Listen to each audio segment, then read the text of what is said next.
செங்கல்பட்டு மாவட்டத்தில் பல்லாவரம் தொகுதியில் நம்முடைய சகோதர சகோதரிகளே, தாய்மார்களே, கடுமையான வெயிலை சந்தித்துக் கொண்டிருக்கின்றோம். பொறுமையாக நீங்கள் அனைவரும் கூட இந்த கூட்டத்தில் பங்கேற்று நிச்சயமாக இந்த யாத்திரையின் மூலமாக நீங்கள் எதிர்பார்க்கக்கூடிய அரசியல் மாற்றம்.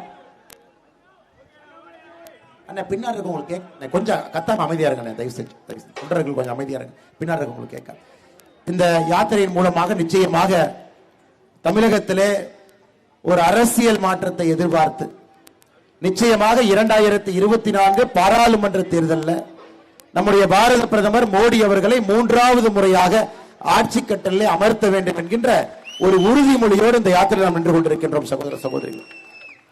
அதுவும் சாதாரண ஊர் இல்லைங்க.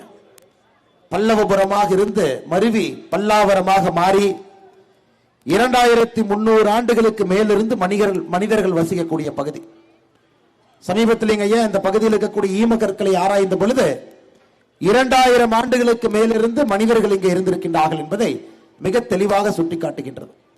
ஒரு நகர்ப்புற பகுதியாக இருந்தாலும் கூட ஒரு கிராமத்தில் எந்த அளவுக்கு தொன்மையும் பழமையும் இருக்குமோ அது இன்னைக்கு நம்முடைய பல்லாவரத்தில் அந்த தொன்மையும் பழமையும் இருக்குங்க. அப்படிப்பட்ட அற்புதமான மண்ணில் நீங்கள் எல்லாம் நின்று கொண்டிருக்கின்றீர்கள்.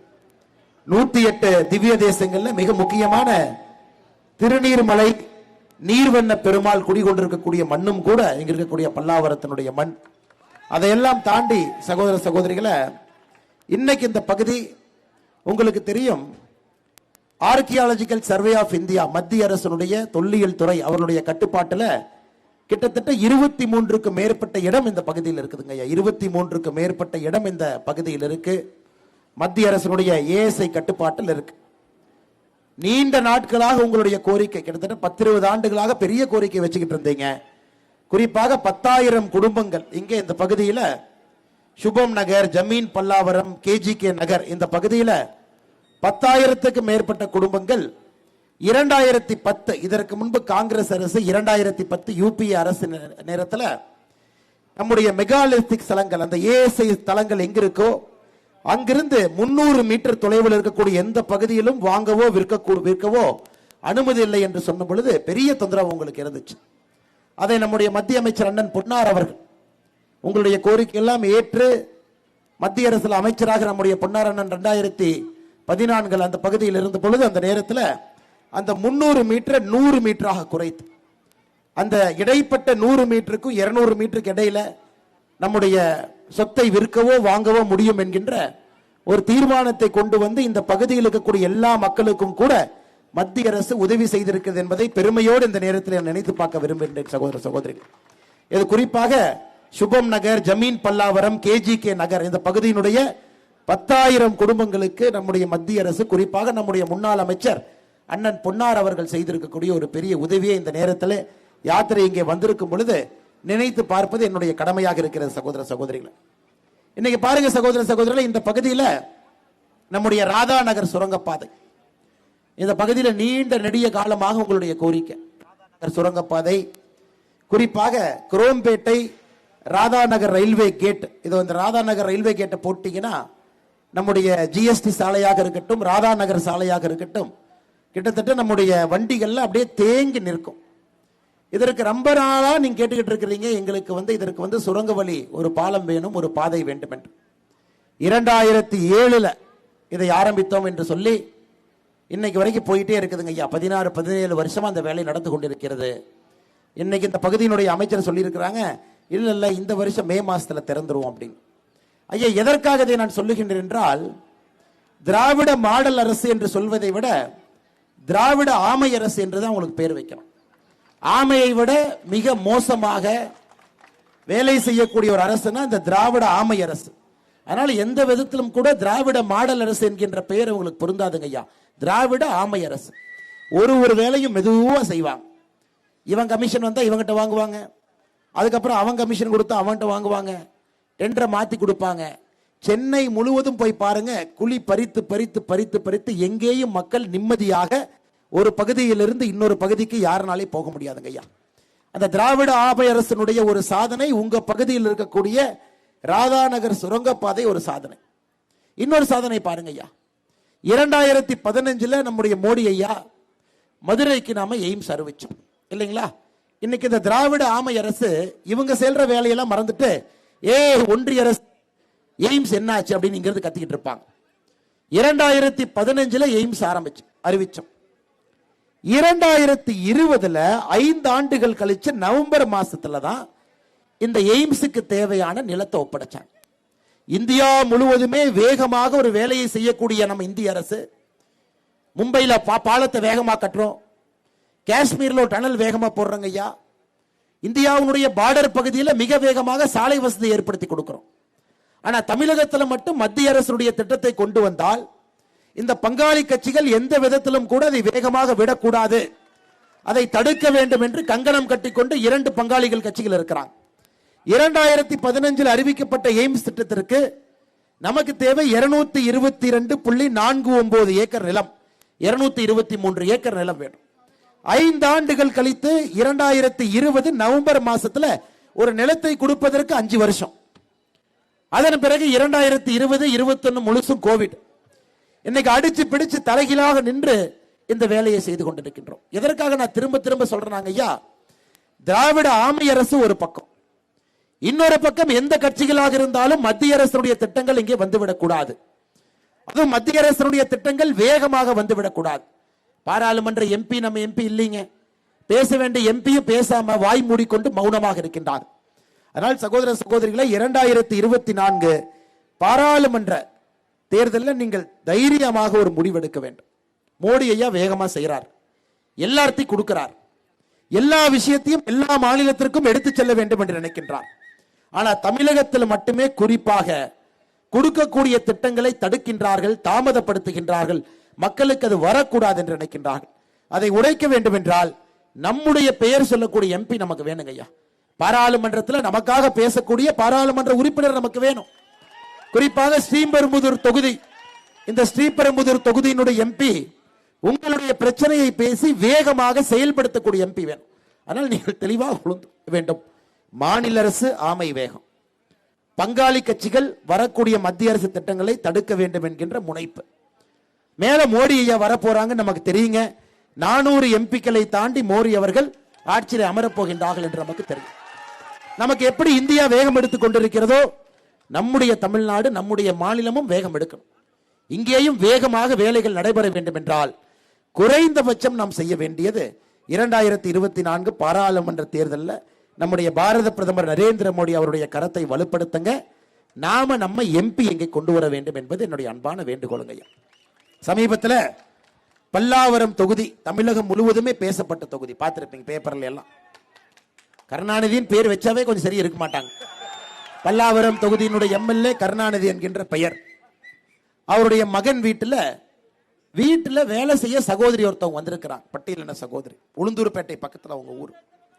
அவர்களை அந்த சகோதரியை கொடுமைப்படுத்தி அடித்து சூடெல்லாம் வச்சு அந்த சகோதரி அத்தனை காலமாக அதையெல்லாம் பொறுத்து கொண்டு அதன் பிறகு அண்ணா இங்க பாருங்க, உங்க பக்கம் பாக்குறேன், தலைவா பாருங்க, நீங்க எங்க இருக்கிறீங்க, நீங்க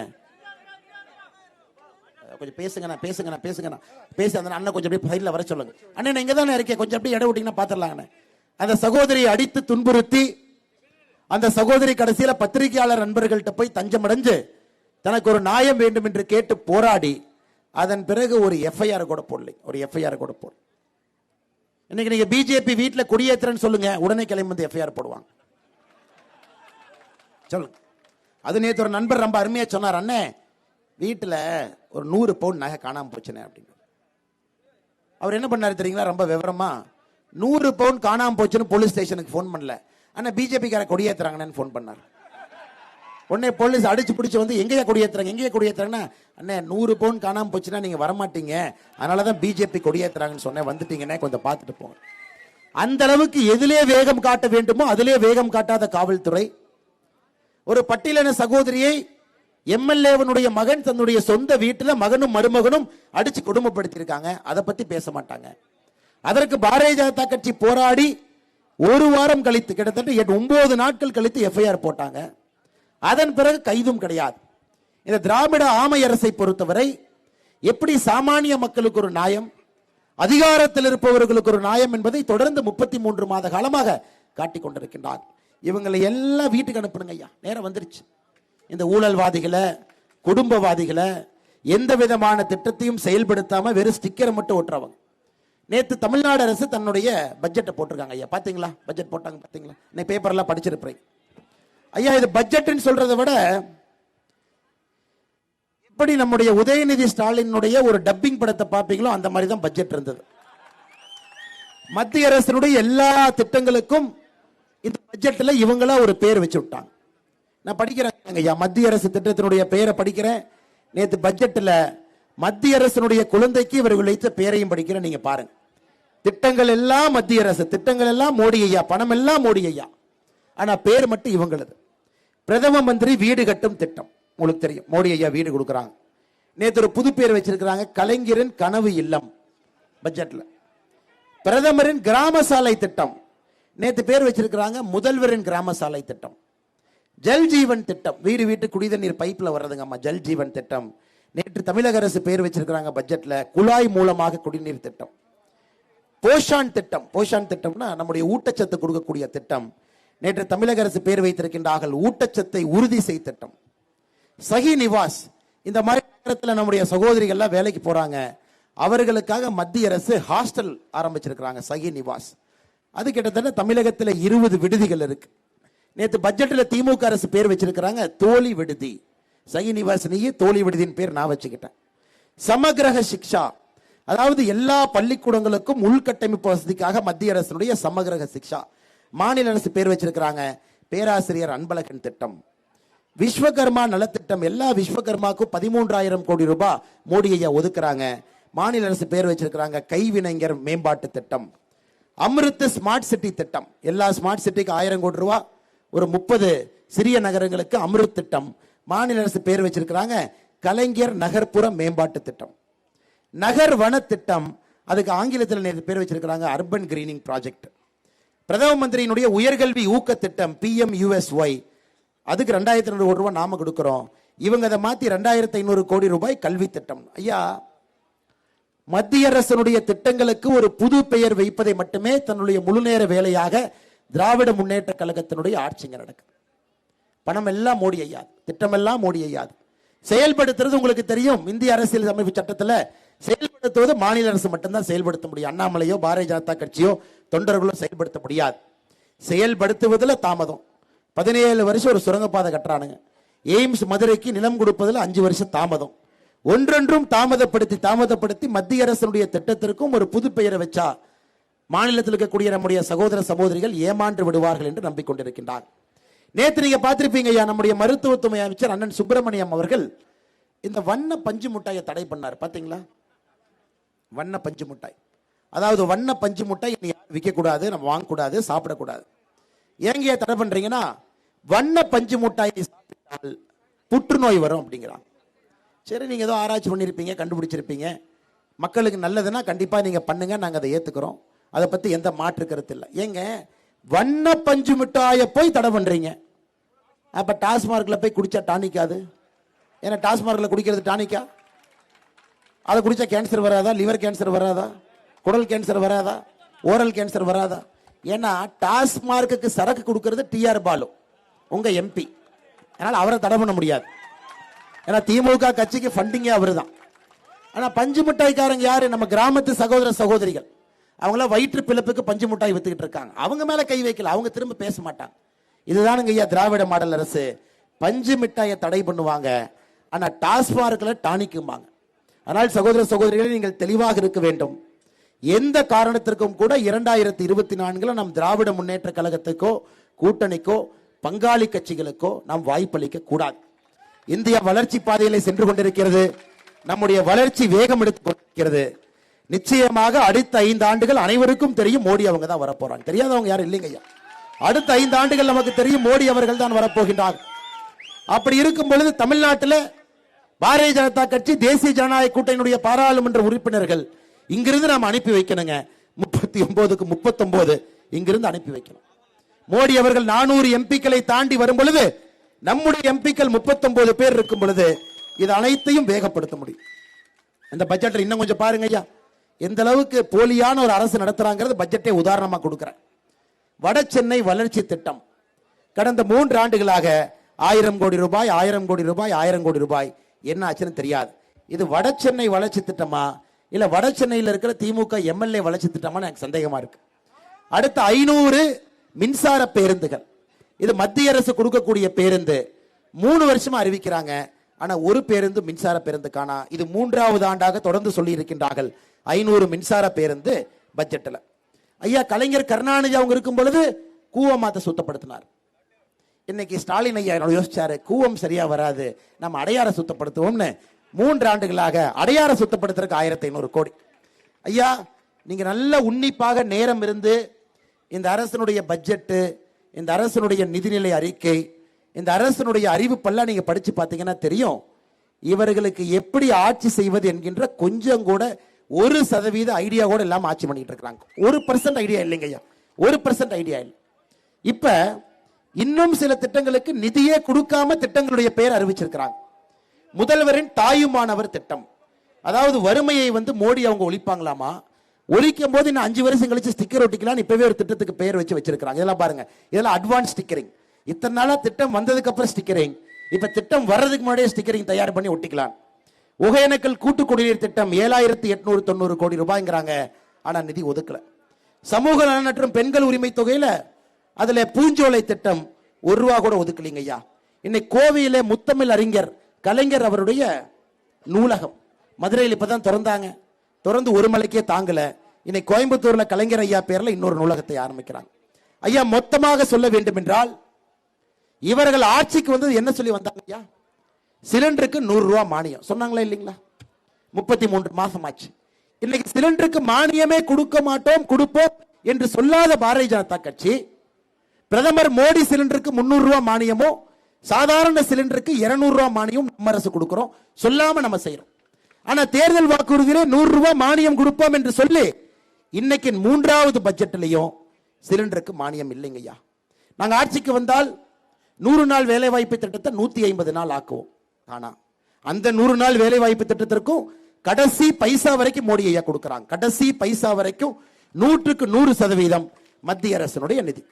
நாங்கள் ஆட்சிக்கு வந்தால் கல்வி கடன் ரத்து செய்வோம். 3வது பட்ஜெட்டாக கல்வி கடன் ரத்த பத்தி பேச்சையும் காணா, அதை பத்தி ஒரு வரிய கோண காணாங்க ஐயா. கோவிட்-19 காலகட்டத்தில் எந்தெந்த தொழிற்சாலைகளுக்கு பிரச்சனையாச்சோ 15,000 கோடி ரூபாய் ஊக்கத்தொகை கொடுப்போம், ஒரு பைசாவை காணோம்.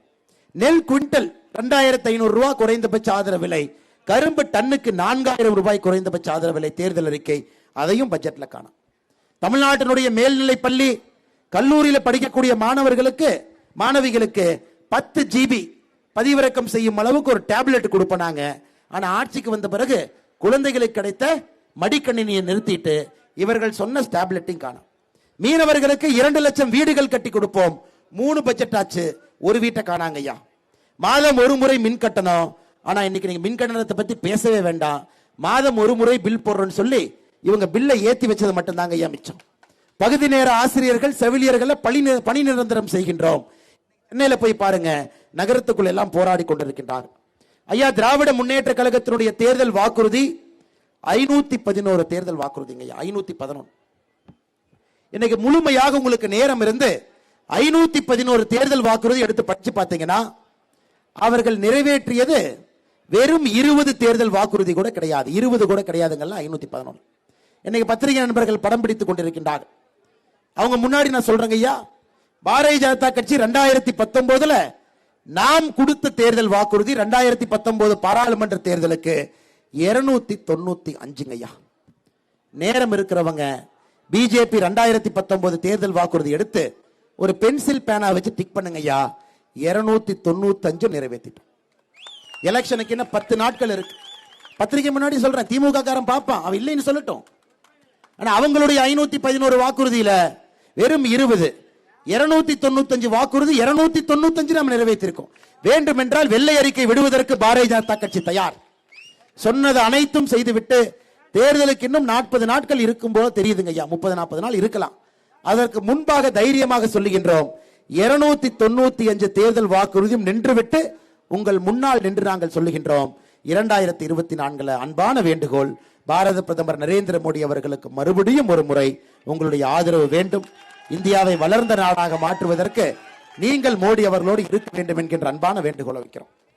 ஐயா இன்னைக்கு பல்லாவரம் தொகுதியை 3 பேர் கூறு போட்டு விற்கிறாங்க ஐயா கமிஷன் வாங்குறதுல.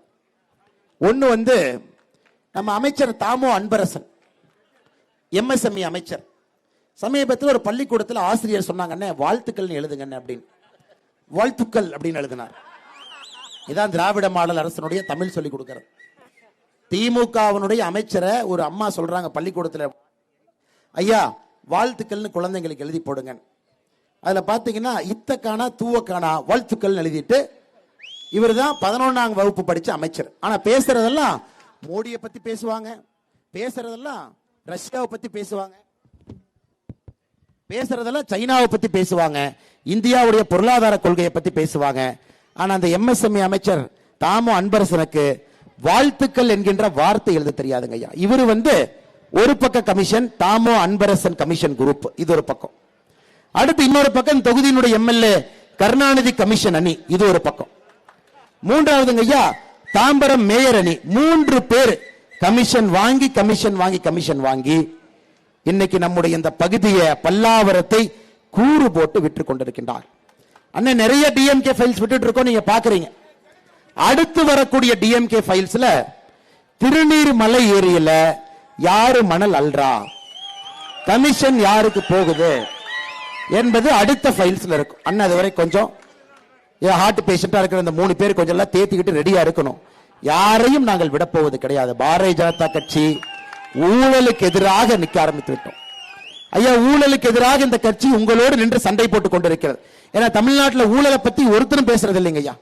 5 வருஷம் எம்முதுவன் நீ சொறி, 5 வருஷம் உம்முதுவன் நான் சொறிறேன், அதுக்கப்புறம் 5 வருஷம் நீ வா, அதுக்கப்புறம் 5 வருஷம் நீ வா. இப்படியே 70 ஆண்டுகள் மக்களுடைய வரிப்பணத்தை சுரண்டி சுரண்டி ஆள்பவர்கள் மட்டுமே கொளுத்திருக்கின்றார்களோ தவிர சாமானிய மக்களுக்கு எந்த விதமான மக்களுடைய வரிப்பணம் வளர்ச்சி திட்டங்களாக கீழே வரலைங்க ஐயா. இன்னைக்கு பாரதிய ஜனதா கட்சி உங்களுக்காக ஆர்ப்பாட்டம், போராட்டம், ஊழலை எதிர்த்து தொடர்ந்து குரல் கொடுக்கின்றோம். இன்னைக்கு எல்லாவற்றையும் தாண்டி உங்களை நம்பி தனி அணியாக நின்று கொண்டிருக்கின்றோம். 2 கட்சிகளையும் எதிர்த்து, பங்காளி கட்சிகளை எதிர்த்து தமிழகத்திற்கே ஒரு புதிய அரசியல் வேண்டும். இவங்க வேண்டாங்க, புதிய அரசியல் வேண்டும். இது மோடி ஐயாவுடைய காலம். இந்தியா முழுவதும் பார்த்து கொண்டிருக்கின்றோம் எப்படி நம்முடைய நாடு வளர்ச்சி இருக்கு.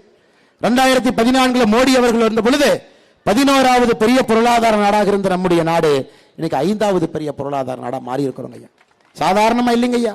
இதே திமுக ஆட்சிக்கு வந்த பொழுது இந்தியால 3வது கடன் வாங்கிய மாநிலம் இருந்தது, இன்னைக்கு முதல் கடன் வாங்கிய மாநிலமா உயர்ந்திருக்கிறோம். 34,000 கோடி சாராயம் மூலமாக வந்த வருமானம் இன்னைக்கு 44,000 கோடி ஆயிருக்கு. நாங்க ஒரு பக்கம் முன்னேற்றம் என்பது இப்படி காட்டுறோங்க ஐயா. திமுகவை பொறுத்தவரை முன்னேற்றம் என்பது சாராயம் விற்பதிலும் கடன் வாங்குவதிலும் ஊழல் செய்வதிலும் முன்னேற்றம் என்று திராவிட முன்னேற்ற கழகம் இந்த பக்கம் நிற்கிறாங்க ஐயா. வெயில்ல நின்று கொண்டிருக்கின்றீர்கள், தாய்மார்கள் நிற்கிறாங்க. ரொம்ப நேரத்தை எடுத்தால் தவறாக போய்விடும். ஆனால் வந்திருக்கக்கூடிய எல்லா நம்முடைய அன்பு சொந்தங்களுக்கு எங்களுடைய நன்றி கலந்த வாழ்த்துக்களை வணக்கங்களை தெரிவித்து, பல்லவபுரமாக மிக முக்கிய ஊராக இருந்து இன்னைக்கு பல்லாவரமாக இருக்கக்கூடிய ஸ்ரீபெரும்புதூர் பாராளுமன்ற தொகுதியில் இருக்கக்கூடிய அந்த சட்டப்பேரவை தொகுதி மக்கள் இந்த முறை நமக்கு டிஆர் பாலன் வேண்டானே. ஏன்னா அவர் அன்பிட், குடும்ப ஆட்சி, ஊழல் எல்லாத்துக்கும் ஃபிட்டு, ஆனா மக்களுக்கு ஆட்சி செய்வதில் அன்பிட். அண்ணன் டிஆர் பால் அவர்கள் எந்த காரணத்திற்கும் வேண்டாம். இந்த முறை நீங்கள் மனசு வச்சு ஒரு மாற்றத்திற்காக, வளர்ச்சிக்காக பாரதிய ஜனதா கட்சி, பாரத பிரதமர் நரேந்திர மோடி அவரோடு கரம் சேர்ந்து நிற்க வேண்டும் என்கின்ற அன்பான வேண்டுகோளை உங்களுக்கு வைத்து இந்த அற்புதமான யாத்திரை சென்னையில் ஐயா நடக்க முடியல, உங்களோடு நடந்து வர வேண்டும் என்கின்ற ஆசை. 234 தொகுதி வருகின்ற 27ஆம் தேதி பிப்ரவரி முடியுதுங்கம்மா. நம்முடைய பாரத பிரதமர் நரேந்திர மோடி ஐயா கடைசி தொகுதிக்கு சிறப்பு விருந்தினராக ஒரு பிரம்மாண்டமான பொதுக்கூட்டத்திற்கு பல்லடத்துக்கு வர்றாங்க. ஆனா சென்னையில் இருக்கக்கூடிய 20 தொகுதிகளுக்கு நடப்பதற்கு அனுமதி இல்லாதனால இது போன்ற தெருமுனை கூட்டங்கள் போட்டு பேச வேண்டிய கட்டாயம். நிச்சயமாக ஆண்டவன் நமக்கு வாய்ப்பு கொடுப்பான். உங்களோடு நடந்து இந்த மண்ணிலே கால் வைத்து நடப்பதற்கு நமக்கு ஒரு வாய்ப்பு கிடைக்கும். அதுவரை இன்னைக்கு உங்களுக்கு ஏதாவது தொந்தரவு ஏற்பட்டிருந்தால் அதற்காக மன்னிப்பை கோரி இந்த அற்புதமான கூட்டத்திற்கு வந்திருக்கக்கூடிய எல்லா சகோதர சகோதரிகளுக்கு, பெரியோர்களுக்கு, தாய்மார்களுக்கு, இளைஞர்களுக்கு, குழந்தைகளுக்கு நன்றி கலந்த வாழ்த்துக்களை வணக்கங்களை தெரிவித்து இந்த அற்புதமான யாத்திரையை மிகச்சிறப்பாக பல்லாவரம் தொகுதியில் நடத்தி கொண்டிருக்கக்கூடிய இந்த பகுதியினுடைய ஆற்றல் மிகுந்த மாவட்ட தலைவர் அண்ணன் வேதா சுப்பிரமணியம் அவர்களுக்கு என்னுடைய நன்றி கலந்த வாழ்த்துக்களை வணக்கங்களை தெரிவித்து, நம்முடைய மாவட்ட பார்வையாளர், மாநிலத்தினுடைய மூத்த தலைவர், கடுமையான உழைப்பாளி, மாநிலத்தினுடைய துணைத் தலைவர் அண்ணன் டால்பின் ஸ்ரீதர் அவர்களுக்கு என்னுடைய வாழ்த்துக்களை வணக்கங்களை தெரிவித்து, நம்முடைய முன்னாள் சட்டமன்ற உறுப்பினர் அக்கா காயத்ரி தேவி அவர்கள் நம்மோடு நின்று கொண்டிருக்கின்றார்கள். அவர்களுக்கு என்னுடைய வாழ்த்துக்களை வணக்கங்களை தெரிவித்து, நம்முடைய சிறப்பழைப்பாளர் மாநிலத்தினுடைய செயலாளர் அக்கா பிரமீளா சம்பத் அவர்கள் இந்த நிகழ்வுக்கு வந்திருக்கின்றார்கள். அவருக்கும் என்னுடைய நன்றிகளை வாழ்த்துக்களை தெரிவித்து, பாராளுமன்ற தொகுதியினுடைய அமைப்பாளர் அருமை சகோதரி மீனாட்சி அவர்களுக்கு என்னுடைய வாழ்த்துக்களை வணக்கங்களை நன்றிகளை தெரிவித்து, சட்டமன்ற தொகுதி அமைப்பாளர் அலெக்ஸ் சுதாகர் அவர்களுக்கு, மாவட்டத்தினுடைய பொதுச் செயலாளர் ஆனந்த் அவர்கள், துணைத் தலைவர் ராதிகா ரமேஷ் அவர்கள், மாவட்ட செயலாளர்கள் கோகுல கிருஷ்ணன் ரவி அவர்கள், நம்முடைய ஆற்றல் மிகுந்த ஒன்றிய தலைவர்கள் பல்லாவரம் வடக்கு சந்திரசேகர் அவர்கள், மத்திய பல்லாவரம் நாகராஜன் அவர்கள், குரோம்பேட்டை குமார் நடராஜன் அவர்கள், பம்மல் பொலிச்சலூர் செந்தில் அவர்கள், திருநீர்மலை அனில்குமார் அவர்கள், அனகாபுத்தூர் வெங்கடேசன் அவர்கள், மேடையில் இருக்கக்கூடிய எல்லா தலைவர்களுக்கு, பத்திரிகை நண்பர்களுக்கு, வெயிலை பொருட்படுத்தாமல் இங்கே நின்று கொண்டிருக்கக்கூடிய எல்லா சகோதர சகோதரிகளுக்கு, நமக்கு பாதுகாப்பு அளித்துக் கொண்டிருக்கக்கூடிய காவல்துறை நண்பர்களுக்கும் இந்த நேரத்தில் என்னுடைய அன்பு கலந்த வாழ்த்துக்களை வணக்கங்களை தெரிவித்துக் கொள்கின்றேன். ஐயா, இது நம்ம நேரம், இது நம்ம காலம். 2024 நமக்கானது, மாற்றத்திற்கானது. சரித்திரம் நமக்கு இந்த வாய்ப்பு கொடுக்குதுங்க ஐயா. இதை எந்த காலகட்டத்துக்கும் நாம் தவறுவிடக் கூடாது. ஊழல் இல்லாத ஒரு சமுதாயத்தை நாம் கண் முன்னால் நம்மால் உருவாக்க முடியுங்க. நம்மால் உருவாக்க முடியும். ஊழல் இல்லாத ஒரு சமுதாயத்தை உருவாக்கக்கூடிய சக்தி உங்க கையில் இருக்கு. உங்களுக்கு இருக்கக்கூடிய அந்த ஒரு வாக்குங்க ஐயா, நீங்க உருவாக்கலாம். நீங்க மனசு வச்சு 2024 பாராளுமன்ற தேர்தலில் நீங்கள் போடக்கூடிய ஒரு ஓட்டுமே மாற்றத்திற்கான ஓட்டு, ஊழல் இல்லாத சமுதாயத்தை உருவாக்குவதற்கான ஓட்டு. மோடி ஐயா 2 முறை இருந்துட்டாருங்க ஐயா. அவருடைய சொந்த லாபத்திற்காக 3வது முறை நிக்கலீங்க ஐயா. குடும்பமோ குட்டியோ யாரும் இல்ல, அவங்க தனியாக அந்த மனிதன் இந்த நாட்டை இன்னும் வேகப்படுத்த வேண்டும், வளர்ச்சி பாதையில எடுத்துச் செல்ல வேண்டும் என்பதற்காக மோடி அவர்கள் நின்று கொண்டிருக்கின்றார். அந்த மனிதனை கைவிடக் கூடாதுங்க ஐயா. நல்ல ஒரு தலைவர், 1000 ஆண்டுகளுக்கு ஒரு முறை கிடைக்கக்கூடிய தலைவர் மோடி. அந்த வாய்ப்பை விட்டுறக்கூடாதுங்க ஐயா. மறுபடியும் 5 ஆண்டுகள் மோடியோடு, மறுபடியும் 5 ஆண்டுகள் மோடிக்கு, மோடி அந்த 5 ஆண்டுகள் நமக்காக உழைத்து இந்த நாட்டை வளர்ச்சி பாதையில் எடுத்துச் செல்வார் என்கின்ற ஒரு வேண்டுகோளை உங்களுக்கு வைத்து வந்திருக்கூடிய எல்லோருக்கும் மறுபடியும் நன்றி தெரிவித்து என்னுடைய பேச்சை முடித்துக் கொள்கின்றேன் ஐயா. நன்றி, வணக்கம். பாரத் மாதா கி, பாரத அன்னையின் புகழ்.